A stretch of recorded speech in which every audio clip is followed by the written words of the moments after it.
माद्यस्य यतोऽन्वयादितरतश्चार्थेष्वभिज्ञस्वराट् तेने ब्रह्महृदा य आदिकवये मुह्यन्ति यत्सूरया तेजो वारिमृदां यथा विनिमयो यत्र त्रिसर्गो मृषा धाम्ना स्वेन सदा निरस्तकुहकं सत्यं परं धीमहि धाम्ना स्वेन सदा निरस्तकुहकं सत्यं परं धीमहि।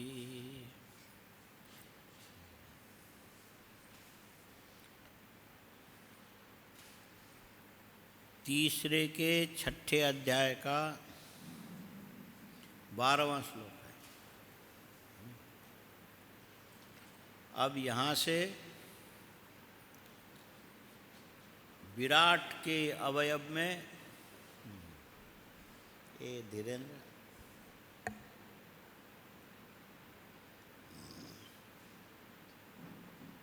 इसके ऊपर कोई कपड़ा डाल दो, नहीं तो वो जो नीचे गिर के खराब हो।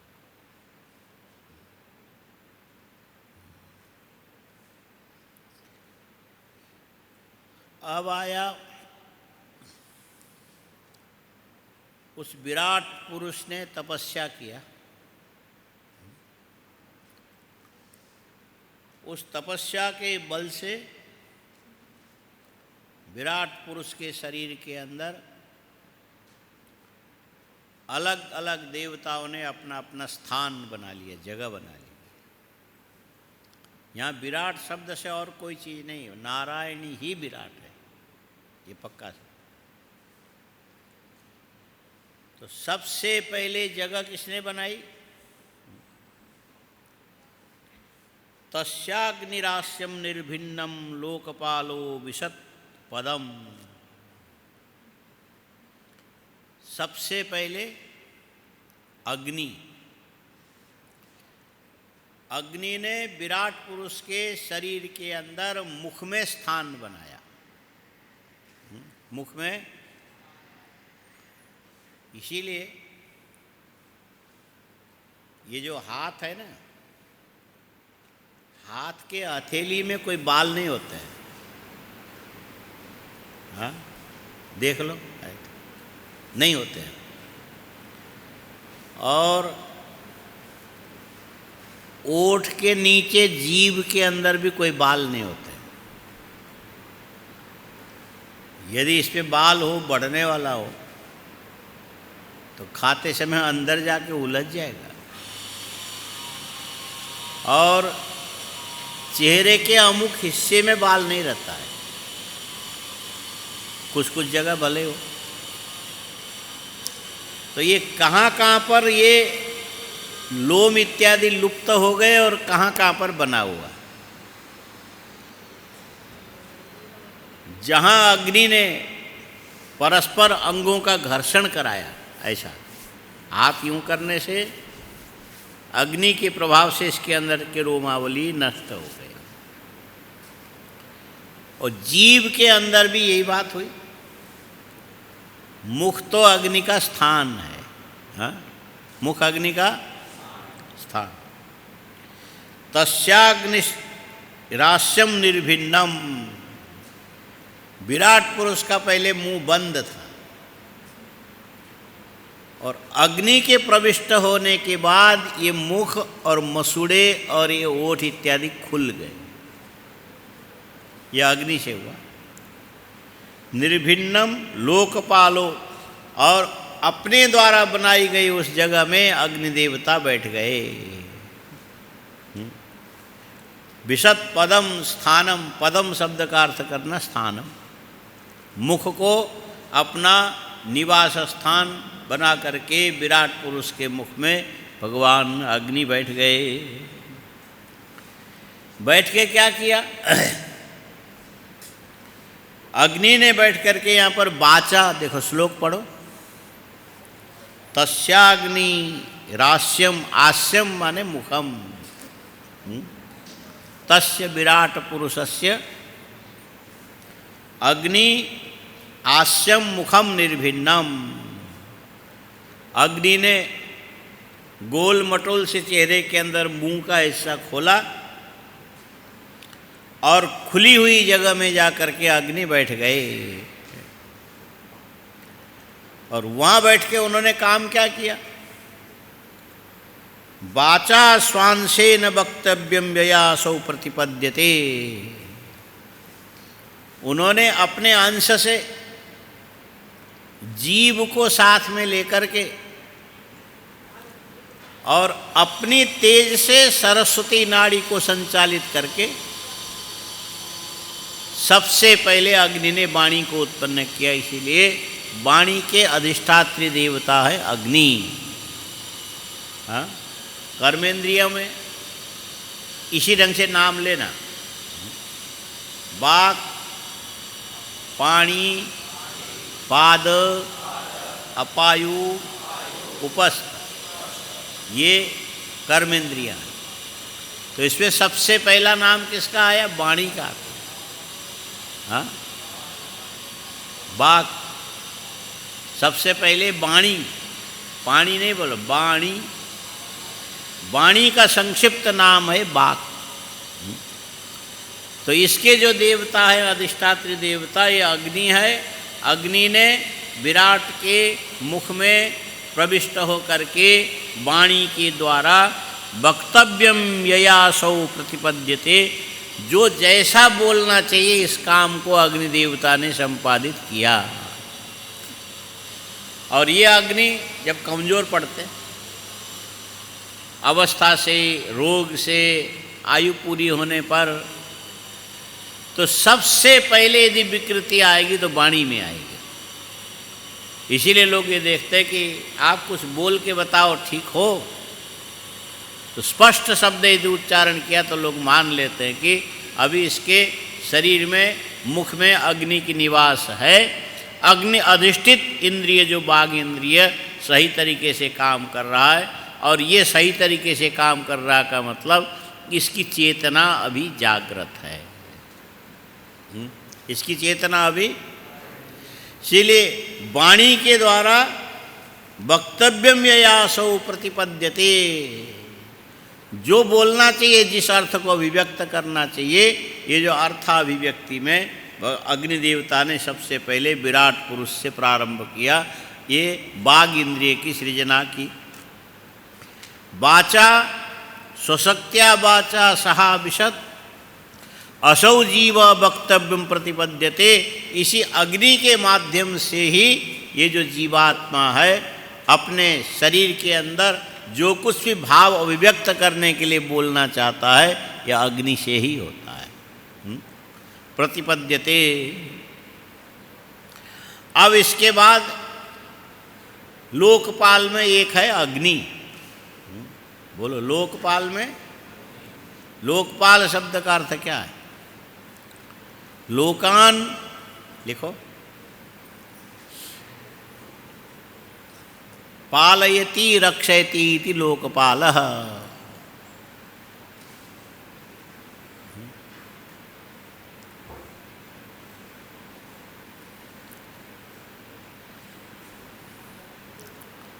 लोकान पालयति रक्षयति इति लोकपालः।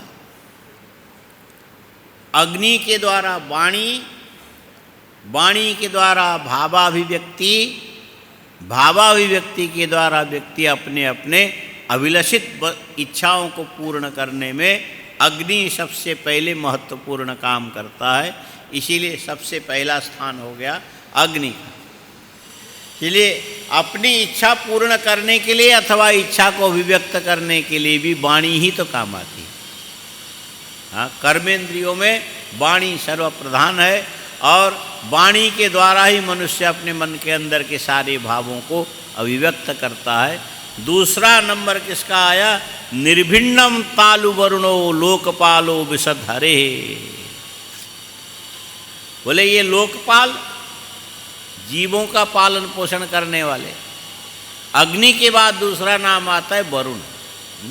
अग्नि के बाद, और क्रम ये है, आत्मा से आकाश। हाँ, ऐसा लिखो, आत्मा से आकाश,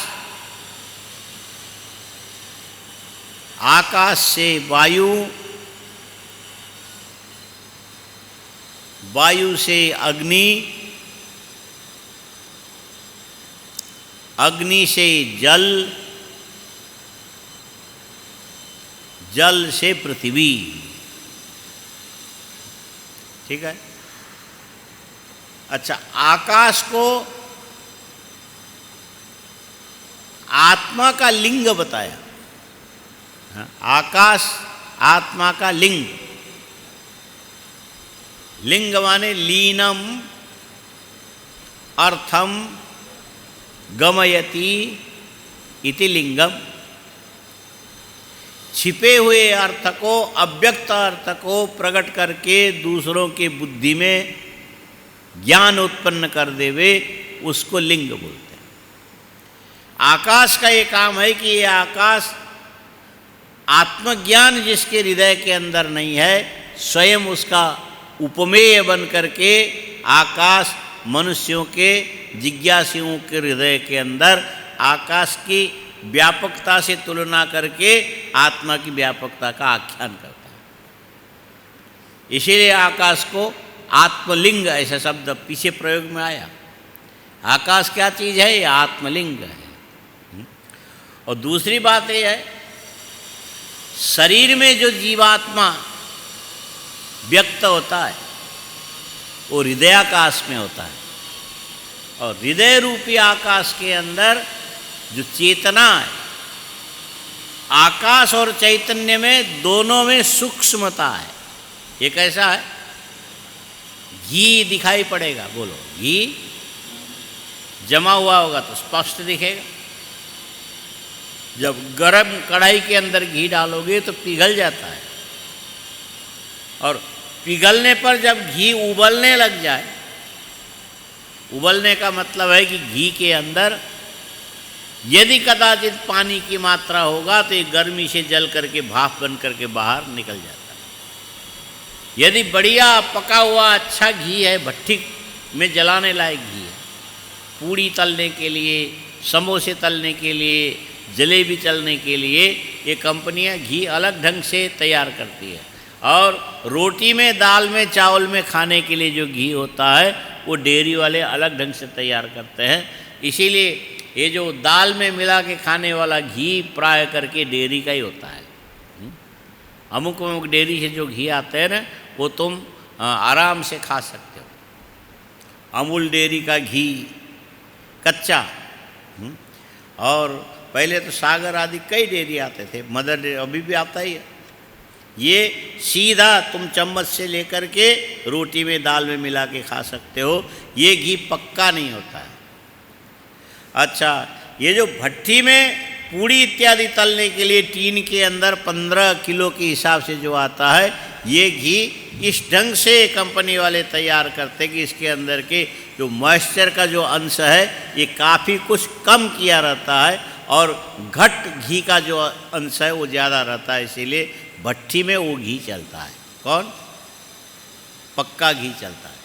अच्छा, अब ये जो पक्का घी पहले दिखेगा सफ़ेद यदि जमा हुआ होगा, और कढ़ाई के अंदर पड़ने से जब ये पिघलने लग जाए, पानी के अंश कम होने से गर्मी से घी के अंदर क्रिया प्रतिक्रिया जो हो रही है, ये कहीं पर दिखता है, कहीं पर नहीं दिखता। सूक्ष्म है ना। और फिर भी थोड़े बहुत फफूंदे निकलेंगे, ऐसा होगा, थोड़ी सी गति दिखेगी, लेकिन घी के अंदर जो गर्मी है, ये गर्मी तुमको अपनी आँखों से नहीं दिखने वाली है। छूओगे तो तुम्हारी अंगुलियां जल जाएगी, लेकिन आँख से देख करके ये जो गर्म घी के अंदर कितनी गर्मी है तुम पता नहीं लगा सकते हो। कारण क्या है? अग्नि स्वयं सूक्ष्म तत्व है, अग्नि स्वयं, और घी भी तेजस पदार्थ है। घी कैसा है? पानी में, घी में ये अंतर है। यदि अग्नि के अंदर घी की आहुति दोगे तो अग्नि एकदम भड़कने लग जाएगा, जल जाएगा, और ज्वालाएं छोड़ने लगे, खुश होता है। घी से अग्नि खुश होता है, और उसके ऊपर यदि पानी डालोगे तो ये अग्नि शांत होकर बैठ जाए। इसीलिए जल पुत्र है। हाँ, लिखो, जल पुत्र है, अग्नि पिता है। जल पुत्र है और अग्नि पिता है।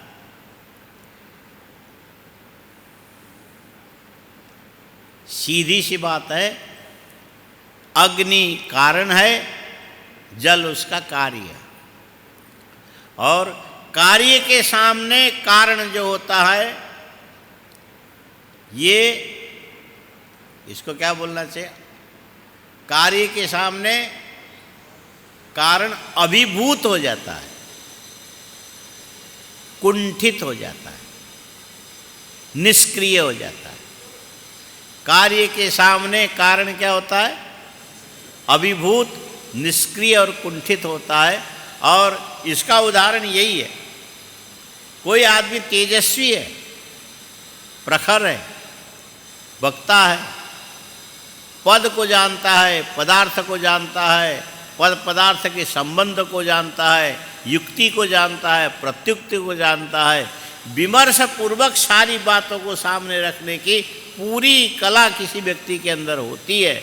और किसी को भी सामने यदि बातचीत करने लग जाए, निरुत्तर करके उसका मुख मुद्रण कर सकता है, यदि बुद्धिमान आदमी होगा तो।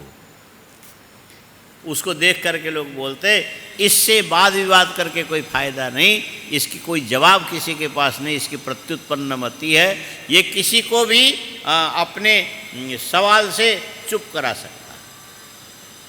और ऐसा तेजस्वी व्यक्ति भी एक जगह जा कर के कुंठित हो जाता है। वो जगह कौन सी है, चाहे कितना भी तेजस्वी हो, कितना भी ज्ञानवान हो, कितने बड़ा वकील हो, कितने बड़ा बुद्धिमान हो, वो जा कर के अपने लड़के के सामने ई करके बैठ जाए। लड़का उसका कार्य है, क्या है, बाप चाहे कितने तेजस्वी हो, लेकिन जहाँ लड़का सामने तन जाएगा, उस समय बाप बेचारा बिल्कुल असहाय जैसा हो करके बोले, ठीक है वह तू जैसा चाहो वैसे कर, हम तुमसे कुछ नहीं कर सकते। किससे पराजित हुआ? दुनिया में किसी से पराजित न होने वाला जो बाप है, यदि पराजित होता तो किससे होता है, लड़के से होता है। आया समझ? और अग्नि भी संसार के तात्विक दृष्टि से यदि देखो तो किसी से पराजित न होने वाला दुर्धर्ष है। आग को तुम पकड़ करके अपने जेब में नहीं रख सकते हो, हाँ? ये अपने तेज से, अपनी गर्मी से, अपने प्रकाश से सब जगह अपनी पहचान बना लेता है, और अपने तेज से अपने पास किसी को आने नहीं देता। इसीलिए अग्नि अद्वितीय तेज वाला देवता है, लेकिन ये जाकर के कुंठित कहाँ होता है, जल के सामने जाने पर अग्नि की फिर नहीं चलेगी, अग्नि चुप हो जाएगा। आया समझ? इसीलिए यज्ञ याग आदि कर्म करते समय जब तुम लकड़ी डालोगे, आग की ज्वालाएं फैलने लगेगी, तो उसमें उस ज्वाला को कम करने के लिए लोग सीधा पानी डालते, पानी नहीं डालना चाहिए। यज्ञशाला के भड़कती भड़कती हुई अग्नि को शांत करने के लिए पानी नहीं डालना चाहिए। क्या करना, तो बोले ये ज़्यादा फैल गया तो फिर हवन करने वाला आसपास बैठ नहीं सकता। बोले उसका उपाय ये है, तुम दूध डालो। दूध के अंदर अग्नि का खुराक होता है, दही के अंदर अग्नि का खुराक होता है, चीनी के अंदर अग्नि का खुराक होता है। दूध, दही, चीनी और घी मिला करके जैसे पंचामृत जैसी चीज़ें बना करके अग्नि के ऊपर डालोगे तो ये अग्नि कुंठित जरूर होगा, लेकिन थोड़ी देर के बाद फिर प्रज्वलित होगा। शास्त्र में ये विधि है, केवल शुद्ध पानी डाल करके यज्ञ की अग्नि को कभी भी मंद नहीं करना चाहिए। उससे किए कराए जो अग्नि की पूजा है वो पूजा निष्फल हो जाती है। इसलिए पानी नहीं डालना, दूध डालो या दही डालो या तो छाछ जैसा बना के घी मिला के चीनी मिला के अग्नि के तत्कालिक जो ये जो ज्वाला है उसको शांत कर सकते। तो अर्थ ये निकला कि अग्नि है कारण, बोलो अग्नि है कारण होने से इसको पिता बोल सकते हैं। जल है इसका पुत्र, मात्रा में कम है, आयु में छोटा है। इसके बाद भी अग्नि यदि किसी से नियंत्रित होती है तो जल से ही नियंत्रित होती है। इसीलिए पहले विराट पुरुष के मुख में अग्नि ने प्रवेश किया, और अग्नि ने प्रवेश किया तब तक विराट पुरुष के ये जो जिह्वा को हिलने के लिए ऊपर नीचे की जगह नहीं बनी थी। ऊपर के दांत के जो जबड़े होते हैं ना ऊपर के, और उसके ऊपर की जो खाली जगह है वो वरुण का जगह है। कौन है? वरुण का जगह है। और ये जो नीचे जो जिह्वा और नीचे के दांत के जबड़े के जड़ों का जो अंश है ये भी वरुण का स्थान है। और खाली खुलने पर जो खाली जगह बनती है उसमें ही जिह्वा के साथ अग्नि विद्यमान रहती है। इसीलिए ऊपर का जो तालु स्थान जिसको बोलते हैं, नाक के छिद्र से पहले ये जो जिह्वा के ऊपर विश्राम करने के माने बंद होने पर जो जिह्वा गद्दी जैसी बन के लग जाती है उसको तालु स्थान बोलते हैं। क्या बोलते हैं? तालु स्थान। और ये तालु स्थान किसका? तो बोले विराट पुरुष के भी तालु स्थान में जाकर के भगवान का जो लोकपाल में से वरुण है। वरुण माने जल के अधिष्ठात्री देवता को वरुण कहते हैं। इसको ऐसे ही लिखो, जल के अधिष्ठात्री देवता को वरुण कहते हैं। इनका शरीर जल है, वरुण का शरीर जल है। इसीलिए समुद्र में स्नान करने जाते हो उस समय ये मान लेना चाहिए कि समुद्र जो जल है ये वरुण देवता का शरीर है, और उनकी जो आत्मा ये वरुण देवता है। और ये जो वरुण देवता है ये लोकपाल इसलिए कहलाते कि अग्नि तुम्हारे शरीर के अंदर खाए हुए अन्न को पचा करके, वाक शक्ति को जगा करके, तुम्हारी ज्ञान शक्ति में एक उज्ज्वलता ला करके तुम जो बात कहना चाहोगे उसको स्पष्ट करा करके उच्चरित करा सकता है अग्नि। लेकिन जल का काम यह है कि तुम्हारे जीवन को बराबर चला सकता है। इसीलिए जीवनम भुवनम वनम, अग्नि जीवन देने वाला है। साथ में ये जितने भी संतान उत्पत्ति प्रक्रिया में जो आदमी आगे बढ़ते हैं उसमें वरुण देवता का सबसे बड़ा हाथ। इसीलिए जहाँ कहीं भी जो राजाओं के बड़े बड़े कुछ ऐसे लोगों के संतान नहीं है जिसके चलते बड़े दुखी हैं, उनको यदि कोई उपाय चिंतन करने के लिए बोला जाता है तो ये कहा जाता है वरुण की उपासना करो। भगवान वरुण के द्वारा ही मनुष्यों को संतति परंपरा की प्राप्ति होती है। इस प्रकार संतति परंपरा प्रदान करके ये जो शरीर छूटने के बाद भी ये उसके गोत्र में, ये उसके खानदान में ये व्यक्ति उत्पन्न हुआ। इस प्रकार कीर्तिर्यस्य सजीवती, इस हिसाब से जिसके कीर्ति को बनाए रखने में यदि कोई काम करते हैं तो वरुण देवता करते हैं। ये वरुण देवता ने विराट पुरुष के तालु में स्थान। हाँ, तालु माने ऊपर के दांत की जड़ के ऊपर का जो खाली हिस्सा है ना, ये तालु है। वहाँ पर वरुण देवता का निवेश है, स्थिति है। इसीलिए निर्भिन्नम तालु वरुणो लोकपालो विशद्धरे जिह्वायांशेन च रसम ययासो प्रतिबद्धते। जिह्वा के अग्रभाग के द्वारा, बोलो, जिह्वा के अग्रभाग के द्वारा, ये जिह्वा ये जो दांत के नीचे से कट करके अलग, ऊपर से भी कट के अलग, ऐसा ऐसा जो चलती है, इसके पूरे के पूरे अग्रभाग में चारों ओर जो जहाँ पर जुड़ी हुई नहीं है वहाँ पर रस ग्रहण करने का सामर्थ्य जिह्वा के अंदर विद्यमान है। ये सामर्थ्य कहाँ से आया? ये वरुण के द्वारा अधिष्ठित होकर के आया। किससे? वरुण के द्वारा। इसीलिए जिह्वायांशेन च रसम ययासो प्रतिपद्यते। लोकपाल इसीलिए कहा कि तुम क्या खा रहे हो? नीम के पत्ते चबा रहे हो, या तो करेले की सब्जी खा रहे हो, या और कोई कड़वी ऐसी चीज़ें खा रहे हो। इसका ज्ञान तुमको जिह्वा से पता लगता है। रसगुल्ले खा रहे हो, नींबू का अचार खा रहे हो, या तो आंवले का अचार खा रहे हो, ये ज्ञान तुम्हें ये जिह्वा कराती है। ये ज्ञान कराने का जो सामर्थ्य है ये वरुण देवता के द्वारा आता है। विराट पुरुष के जिह्वा में और तालु में स्थित होकर के रसानुभूति का काम वरुण देव ने कराया। सृष्टि के आदिकाल में उस विराट पुरुष के तालु में वरुण देव बैठ गए। ययासो प्रतिपद्यते निर्भिन्ने। अब क्रम आया।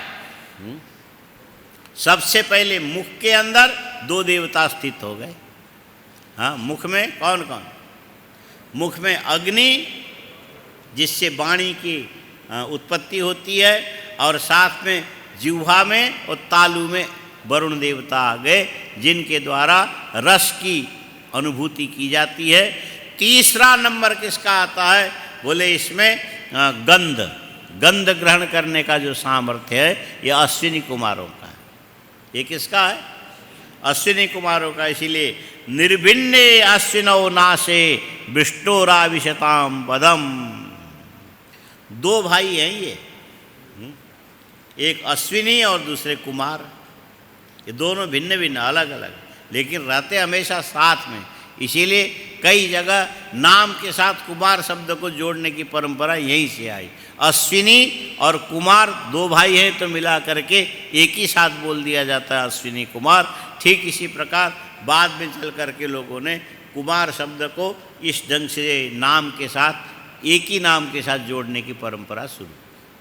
लेकिन ये है दो भाई, अश्विनी अलग और कुमार अलग। और ये माना ऐसा जाता है कि सूर्य की पत्नी जब घोड़ी बनकर के तपस्या कर रही थी, उस समय भगवान सूर्य भी घोड़ा बनकर के सूर्य की पत्नी से मिले थे। उस समय उनके जो संतान हुए, ये देवताओं के भिषक बोलते। भिषक माने वैद्य, वैद्य माने डॉक्टर, देवताओं के डॉक्टर है अश्विनी। और ये जो लोकपाल कहलाते हैं, रोग निवारण के लिए अश्विनी कुमार की ही सबसे बड़ी भूमिका होती है। इसीलिए नैरुज्य ये शब्द है, नैरुज्य।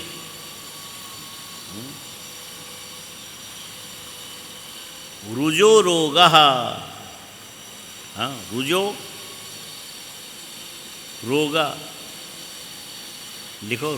रुज माने रोग, रुजो रोग।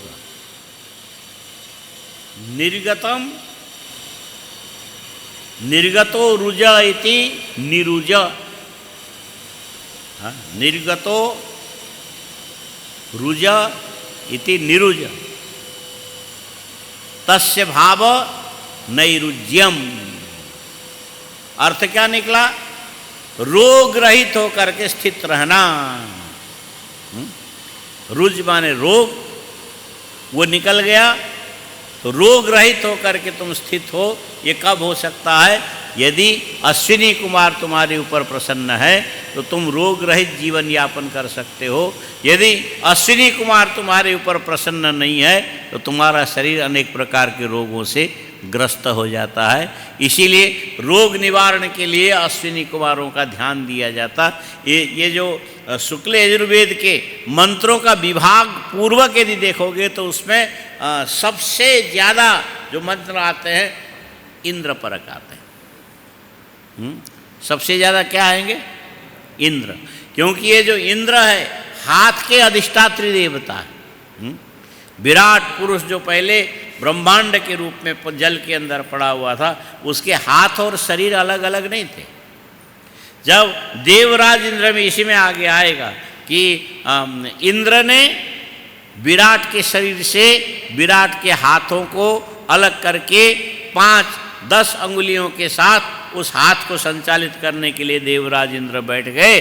उससे ये हाथ से लेन देन इत्यादि का काम शुरू हुआ और वहीं से चल करके जीवों की आकृति इस ढंग से बनती चली गई। हाथ के देवता इंद्र, नाक के देवता अश्विनी कुमार। ठीक। निर्भिन्ने अश्विनी नासो विष्टोराविशताम पदम घ्राणे नांशेन गंधस्य प्रतिपत्तिर्यतो भवेत्। और इनका काम, ये भगवान विष्णु का तेज है। अश्विनी कुमार कौन है? भगवान विष्णु के तेज है और इनका काम है लोकों की रक्षा करना। इसीलिए इनका एक नाम लोकपाल भी पड़ गया। निर्भिन्ने अश्विनी नासे विष्टोराविशताम पदम घ्राणेन अंशेन गंधस्य प्रतिपत्तिर्यतो भवेत्। गंध के द्वारा पता लगता है तुम लड्डू खा रहे हो बेसन के या गोबर के। हाँ, लड्डू खा रहे हो बेसन के या गोबर के। हाँ भागीरथ जी, गोबर के लड्डू और बेसन के लड्डू में फर्क पड़ता है कि नहीं? पड़ता है। खा के देखा है क्या? क्योंकि लड्डू बेसन का तो खाते हैं, गोबर का तो कोई खाता नहीं, फर्क कैसे मालूम पड़े? लेकिन गोबर को देखा है नज़दीक से, तो दूर से उसका एक गंध आता है, गोबर का गंध दूर से ही आता है। और बेसन को घी में सेकते हैं तो उसका भी गंध पूरे घर में फैल जाता है। जब ये गणेश जी के लड्डू बनने लगेंगे तो वहाँ पर लड्डू की सिकाई होगी, ये दोनों बिल्डिंग में उसकी सुगंधी फैलेगी। घी में बेसन के सेकने से बेसन की सुगंधी अलग, और उसी घी में यदि गोबर को भी सेकने लग जाओ तो उसका अलग गंध निकलेगा।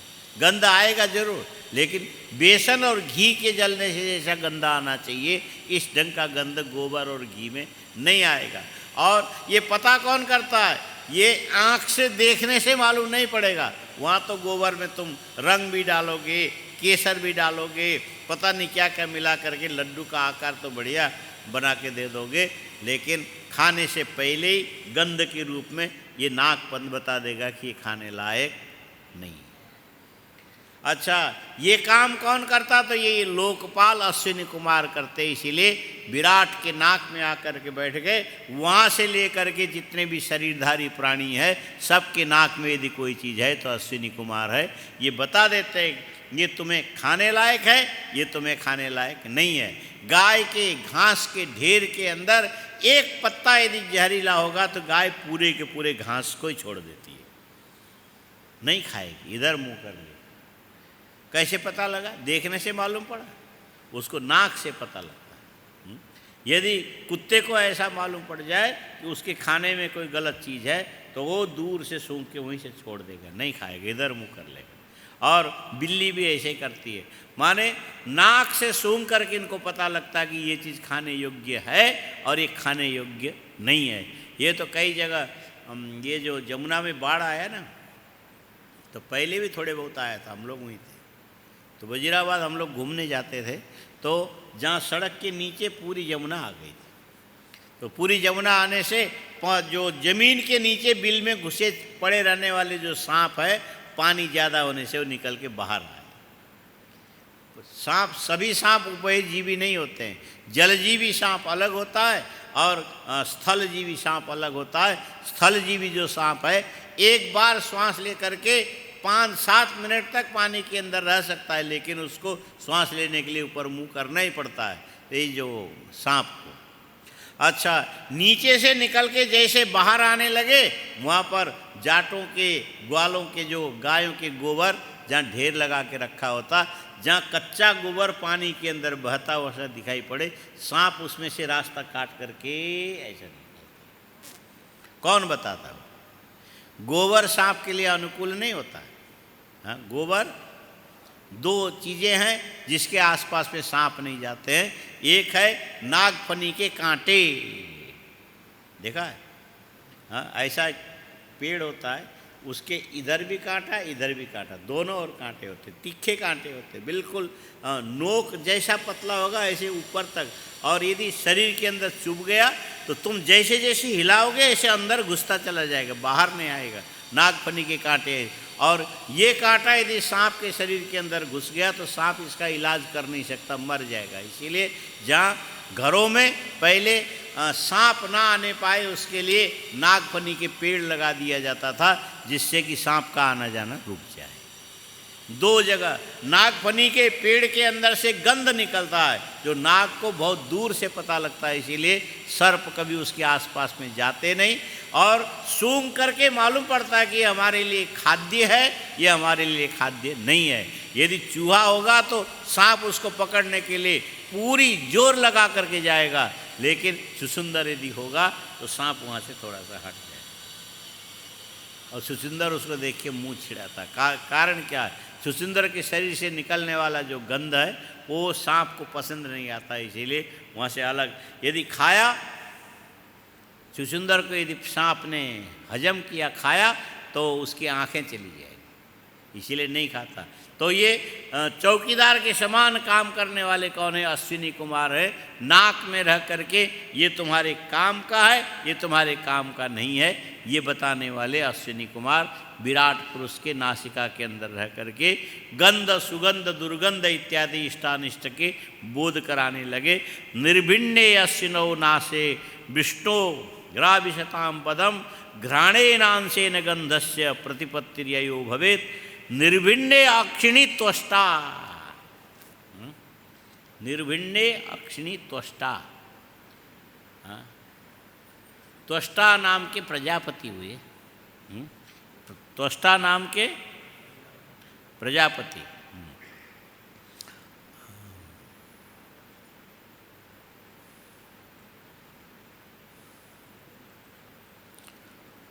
और त्वष्टा प्रजापति के जो पुत्र हैं उनका नाम है भगवान सूर्य।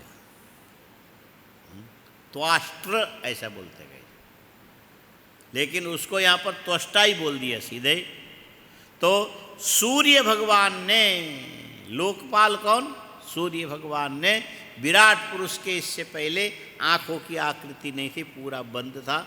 और जो चीन तिब्बत के लोगों के अभी भी आँख और ये इसे खड्डा नहीं रहता, हो समतल ऐसा। दलाई लामा को देखा होगा और भी तिब्बतियों को देखा होगा, उनका चेहरा ऐसे ही लगता है जैसे मैदा नहीं होता है, मैदे का गोल सा आकार बना के और थोड़ी सी उंगली से दो आँख हो गए और एक करते मुख, बस इतने, बाकी पता ही नहीं लगता, सब सपाट। और विराट पुरुष के भी पहले चेहरा ऐसे ही था।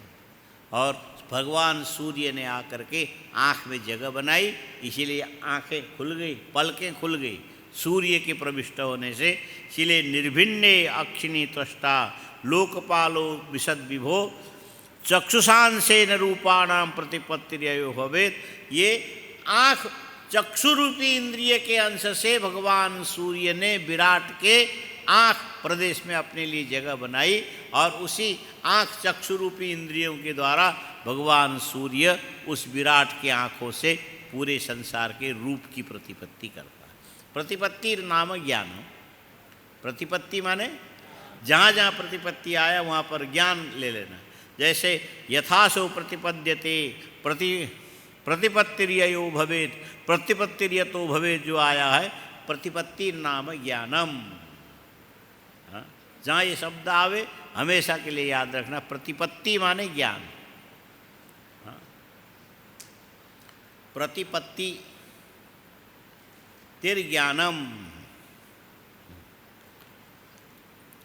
निर्भिन्ने अक्षिणी त्वष्टा लोकपालो विशद विभो चक्षुषांशेन रूपाणाम प्रतिपत्तिर्ययो यतो भवेत् निर्भिन्ना न्यस्यचर्माणि लोकपालो अनिलो विशद प्राणेनांशेन संस्पर्शम ये नाशो प्रतिपद्यते।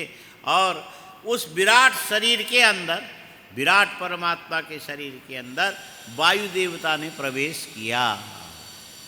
जैसे आँख के लिए नियत स्थान है, कान के लिए नियत स्थान है, नाक के लिए नियत स्थान है, मुख के लिए नियत स्थान है, लेकिन ये जो वायु देवता के प्रवेश के लिए कोई नियत स्थान नहीं है। इसीलिए कहा जाता है कि मनुष्य के या सभी के शरीर में एक ही इंद्रिय ऐसा है कि पूरे शरीर में व्याप्त है। हाँ? पुराने जो कथा साहित्य, अपने कथा साहित्य भी बहुत है, कथा साहित्य के अंदर बड़ी विचित्र विचित्र बातें आती। एक जगह ऐसा आता कि जंगल में एक गाय बैठी हुई, एक शेर को भूख लगा और गाय को मारने के लिए आ गए। गाय ने कहा, देखो तुम हमें मारो, हमें इतराज नहीं, लेकिन मुफ्त में मत मारो। बोले कितने कीमत दे के तुम्हें मारे? कीमत देने की ज़रूरत है।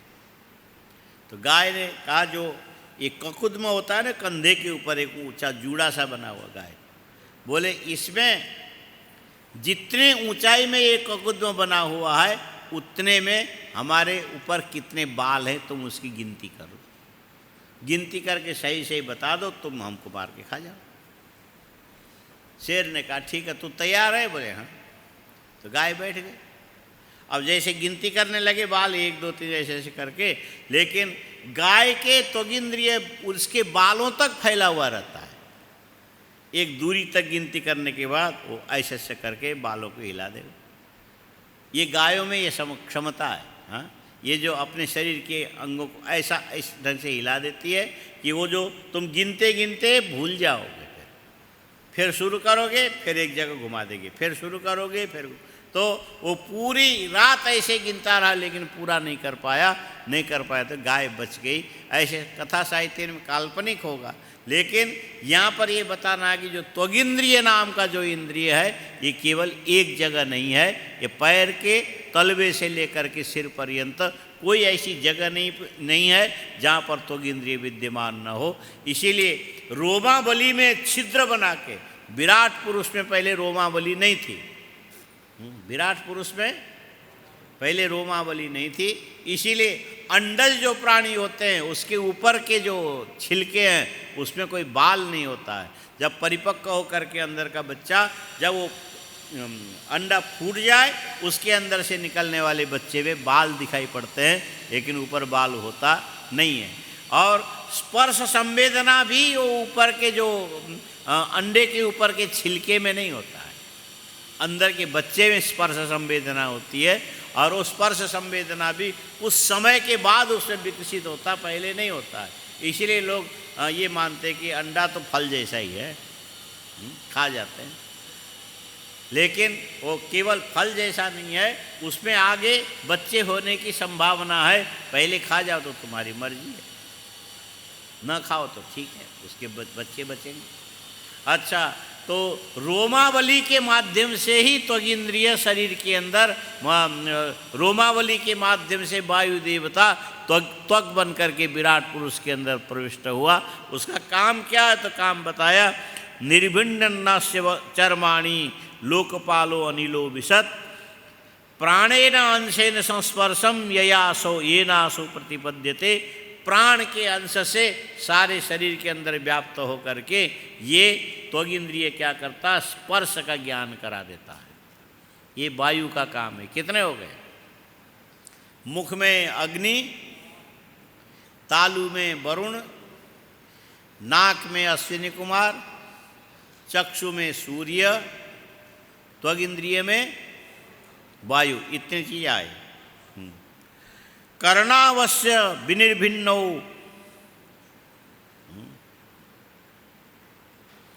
धृष्ट्यम सम विविशुर्दिशः श्रोत्रेण अंशेन शब्दस्य सिद्धिं येन प्रपद्यते। ये जो कान के अंदर दिग अधिष्ठात्री देवता, इसमें एक का अलग नाम नहीं लिया, इनका नाम इतना ही है, दिग अधिष्ठात्री देवता। देखो, दिग अधिष्ठात्री देवता। दिक माने दिशा, दिक माने दिशा, दिशा का को अधिष्ठित करने वाले देवता ये कान के अंदर आकर के बैठ गए।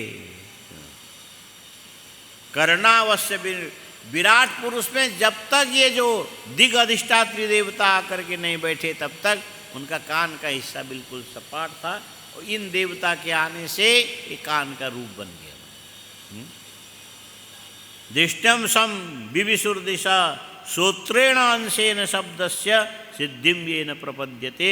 और यहाँ रह करके श्रोत्र इंद्रिय के द्वारा शब्द को श्रवण करा करके जीवों को कृतार्थ करने का काम दिग अधिष्ठात्री देवता ने किया। तब से विराट कान वाला बन गया, जिससे शब्द का बोध होता है। त्वचमस्य विनिर्भिन्नाम विष्णुर्विशु विविशुर्दृष्णयोषधि अंशेन रोमभि कंडुम यही रसो प्रतिपद्यते। बोले ये जो त्वचा, त्वक इंद्रिय अलग है। त्वक लिखो, त्वक माने इंद्रिय, त्वचा माने इंद्रिय के लिए स्थान विशेष, ये चमड़ी। त्वचा माने चमड़ी, त्वक माने इंद्रिय। जैसे आँख गोलक है, नेत्र इंद्रियां हैं, कान गोलक, गोलक माने रहने की जगह, और श्रोत्र इंद्रियां। ऐसे पूरे त्वक माने त्वचा माने चमड़ी, त्वग इंद्रिय के लिए स्थान विशेष है। और ये त्वग इंद्रिय, इसका एक काम और भी है। विविशुर दृष्णयम औषधि, त्वग इंद्रिय के ये जो त्वचा के अंदर औषधियों ने प्रवेश किया। हाँ, त्वग इंद्रिय त्वचा के अंदर, विराट पुरुष के त्वचा के अंदर औषधियों ने प्रवेश किया। और यही औषधियाँ विराट पुरुष के शरीर के अंदर की त्वचा में विद्यमान रहने वाली औषधियाँ ये पेड़ पौधे के रूप में प्रसिद्ध है। नमोस्तु रुद्रेभ्यो हरिकेशेभ्य। हरिकेश, हरि माने नारायण, केश माने उनके बाल, रोम इत्यादि। ये संसार के जितने भी वृक्ष पृथ्वी को फाड़ करके निकल करके हरे भरे होने वाले जो हैं, ये सब के सब भगवान विराट के शरीर के अंदर से निकलने वाली औषधियाँ हैं। ये क्या है? ये औषधि इस ढंग से प्रविष्ट हो गए। अंशेन रोम भी कंडुम यही रसो प्रतिपद्यते। इनका काम क्या है? तुम्हारे त्वगिंद्रिय के अंदर, चमड़ी के अंदर कोई बीमारी यदि आ गई तो रोम के जड़ के अंदर बाहर निकल करके खुजली बन के पता लग जाता है कि यहाँ पर ये बीमारी आई। ये काम औषधियाँ इस ढंग से प्रविष्ट होकर के करने लगी। कंडुम माने खुजली। हाँ, क्या बोलते हैं? खुजली। मेढ्रम तस्य विनिर्भिन्नम स्वधिष्टम च क उपाविशत रेतसोन सेनये ये नासौ आनंदम प्रतिपद्यते। बोले मेढ्रम,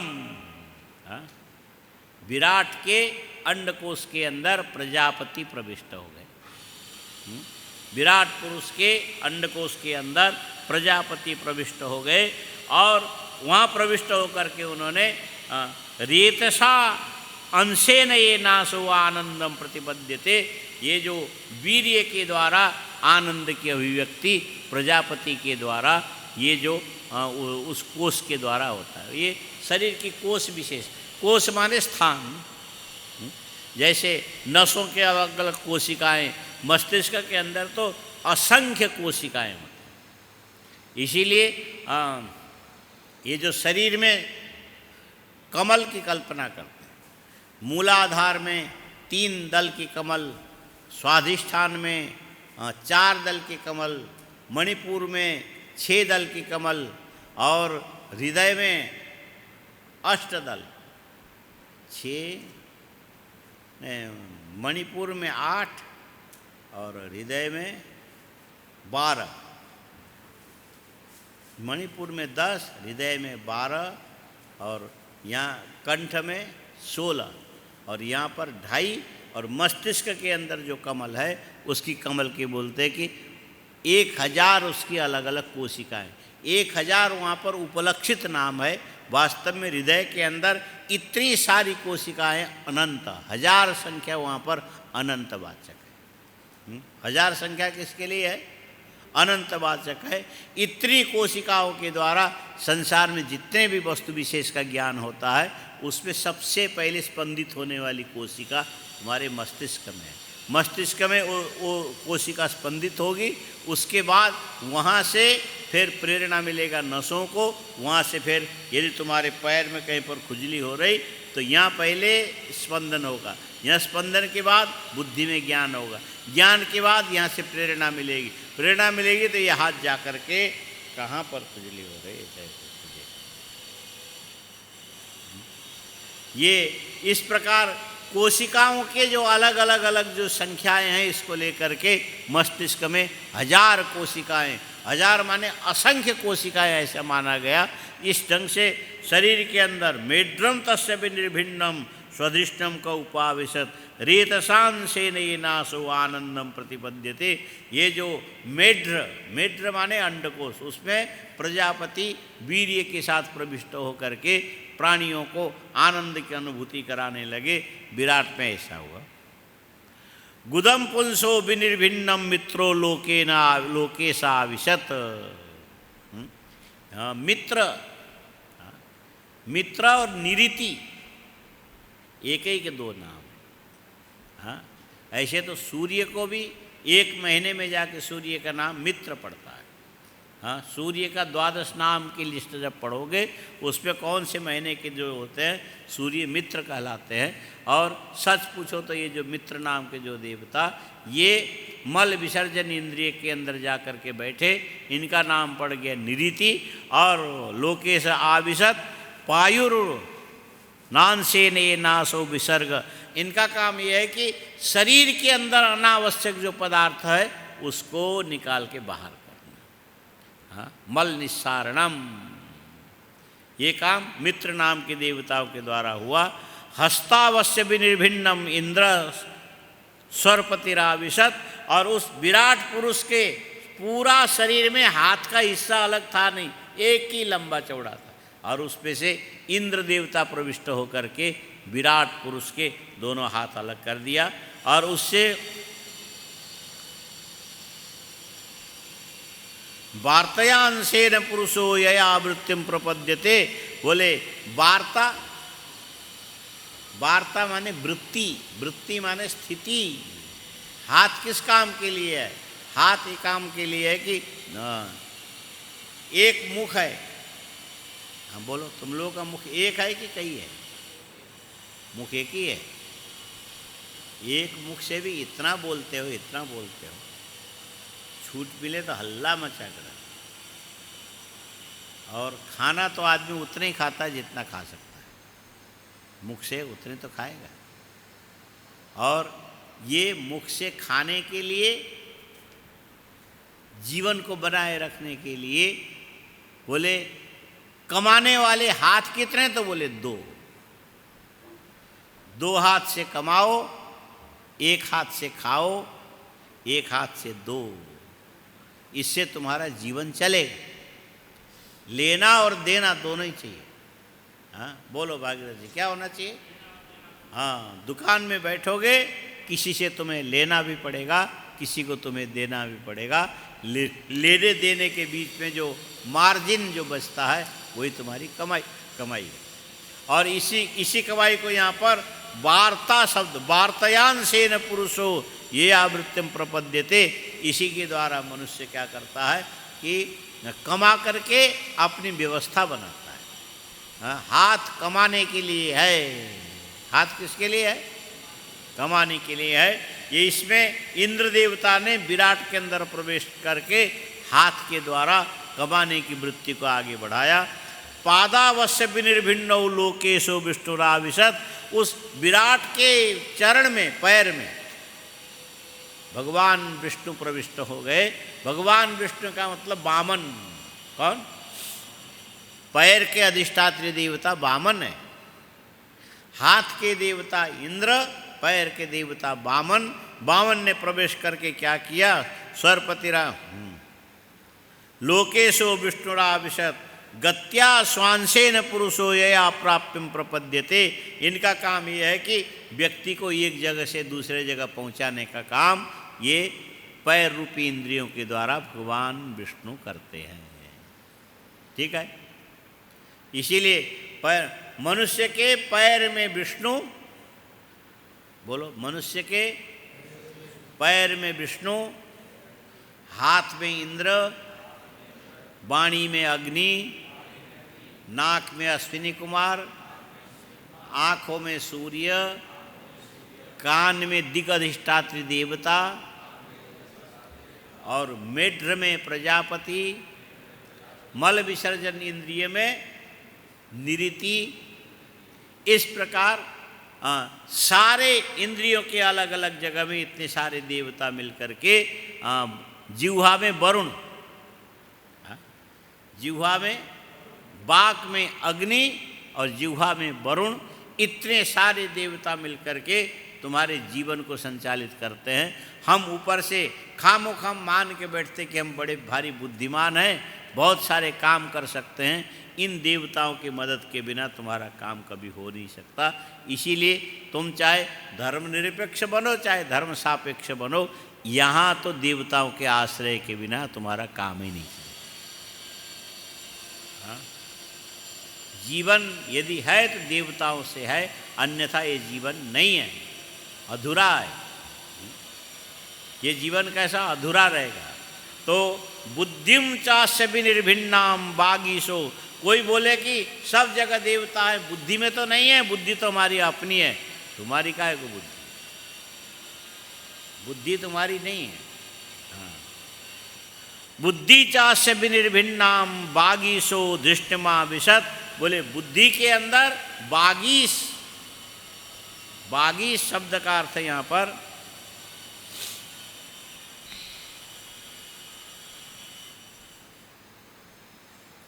ब्रह्मा। बाक माने वाणी, उनके ईश्वर कौन हो गए? ब्रह्मा। ब्रह्मा बुद्धि में स्थित हो गए। बोधेनांशेन बोद्धव्यम प्रतिपत्तिर्ययो यतो भवेत्, जिस चीज़ को जानना चाहिए उसका बोध कराने का काम कौन कर रहा है? साक्षात ब्रह्मा बुद्धि में स्थित होकर के कराने लगे। इस प्रकार विराट पुरुष में सब देवता अलग अलग प्रविष्ट। आत्मानं चास्य निर्भिन्नम अभिमानो विशत पदम, उस विराट पुरुष की आत्मा में अभिमान प्रविष्ट हो गया। इस अभिमान ने काम क्या किया? कर्मणांशेन नासौ कर्तव्यम प्रतिपद्यते, इसलिए कर्तव्य के मामले में सबसे पहले अभिमान सामने आता है। ये मेरा कार्य है, ये मुझे करना चाहिए, इस काम के बिना मेरा गुजारा नहीं होगा। इस प्रकार का भाव उत्पन्न करने के लिए साक्षात भगवान रुद्र समझ लो। इसी को यहाँ पर अभिमान ऐसा बताया, कर्मणांशेन नासो कर्तव्यम। ये जो संसार में जितने भी तुम कर्म सामर्थ्य प्राप्त करते हो, ये सामर्थ्य भगवान रुद्र से है। किससे? भगवान रुद्र से।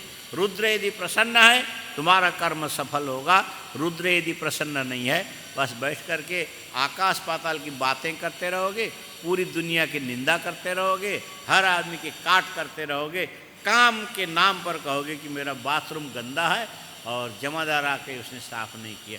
गंदा किसने किया? तुमने किया। और साफ जमादार करेगा? बोले नहीं, हम तो पंडित हैं, ब्राह्मण हैं, बाथरूम थोड़ी साफ करेंगे, गंदा करेंगे। रुद्र की कृपा न होने पर आदमी ऐसा निकम्मा होता चला जाएगा। गंदा करेगा लेकिन साफ नहीं करेगा। कौन अच्छा है? गंदा करने वाला अच्छा है कि साफ करने वाला अच्छा है? कहते हैं कि जमादार को घर के अंदर घुसने मत देना, वो गंदा है। और तुमको क्यों घुसने देना चाहिए? तुमने जो बाथरूम को गंदा किया, वो तो तुम्हारे किए गए गंदगी को साफ करता है, वो तो छोटा हो गया। और तुम गंदा करने वाले तो ब्राह्मण कहलाए। आइए जी पंडित जी आसन में बैठिए, और साफ करने वाला वो छूने लायक नहीं रहा। ये तुम्हारी बुद्धि की दिवालियापना है। हाँ, तुम्हारी बुद्धि के दिवालियापना है। इसके मूल में कारण क्या है? ज्ञान अमिच्छेत्तु शंकरात्, वास्तव में भगवान शंकर की कृपा न होने से आदमी के अंदर ऐसी गई बीती बुद्धि जगती है। करना कुछ नहीं, हाँ? अधिकार ज़्यादा जमाना, श्रेष्ठता को सिद्ध करने के लिए घूमना, कहाँ जाके बैठने से मेरा महत्व ख्यापन होगा, काम कुछ नहीं करना। ये भगवान शंकर की कृपा न होने से आदमी निकम्मा हो जाता है। बोलो, भगवान शंकर की कृपा नहीं होने से आदमी किसी काम का नहीं रहता, निकम्मा होकर पड़ा रहता है। शंकर जी की उपासना इसीलिए करनी चाहिए क्योंकि यही आत्मा बन कर के सारे कर्मों को संपादित करते हैं। शरीर के विराट पुरुष में भी यही थे। अंशेन ये नासो विक्रियां प्रतिपद्यते हृदयं चास निर्भिन्नम चंद्रमा दृष्टमा विशत। हृदय में, मन के अंदर चंद्रमा प्रविष्ट हो गया और मन रूपी अंश के द्वारा इसमें विक्रिया माने सुख दुख, इच्छा द्वेष, प्रयत्न, धर्म अधर्म इत्यादि इसको प्रतीत कराने के लिए चंद्रमा आ गए। और आत्मानं चास निर्भिन्नम अभिमानो विशत पदम कर्मणांशेन नासो कर्तव्यम प्रतिपद्यते सत्वं चास्य विनिर्भिन्नम महान दृष्टिमुपाविशत चित्तेनांशेन नासो विज्ञानम प्रतिपद्यते। बोले तुम्हारे चित्त के, विराट के चित्त के अंदर भगवान सत्वान से लेकर के वासुदेव प्रविष्ट हुए, उनके प्रविष्ट होने से विज्ञानम प्रतिपद्यते, ज्ञान सामान्य है। हाँ बोलो, ज्ञान और विज्ञान विशेष ज्ञान है। ज्ञान सामान्य है, विज्ञान विशेष विज्ञान है। ज्ञान में विज्ञान में कितना अंतर है, इसको तुम थोड़ा सोच करके शाम को लेके आना। जितना समझ में आवे तुम समझो, बाकी जो जितना हो सके उतना हम करें, है ना। ज्ञान अलग है, विज्ञान अलग है। ज्ञान बुद्धि से होता है, विज्ञान चित्त से होता है। चित्त और बुद्धि मिलकर के विज्ञान की सृष्टि होती है। इसकी प्रक्रिया क्या है, जितना सोच सकते हो तुम सोचना, बाकी बचा हुआ फिर हम देखेंगे। ओम पूर्णमदः पूर्णमिदं पूर्णात् पूर्णमुदच्यते पूर्णस्य पूर्णमादाय पूर्णमेवावशिष्यते। ओम शांति शांति शांति। शंकरं शंकराचार्यं केशवं बादरायणं सूत्रभाष्यकृतौ वन्दे भगवन्तौ पुनः पुनः। ईश्वरो गुरुरात्मेति मूर्तिभेदविभागिने व्योमवद्व्याप्तदेहाय दक्षिणामूर्तये। ओम शांति शांति।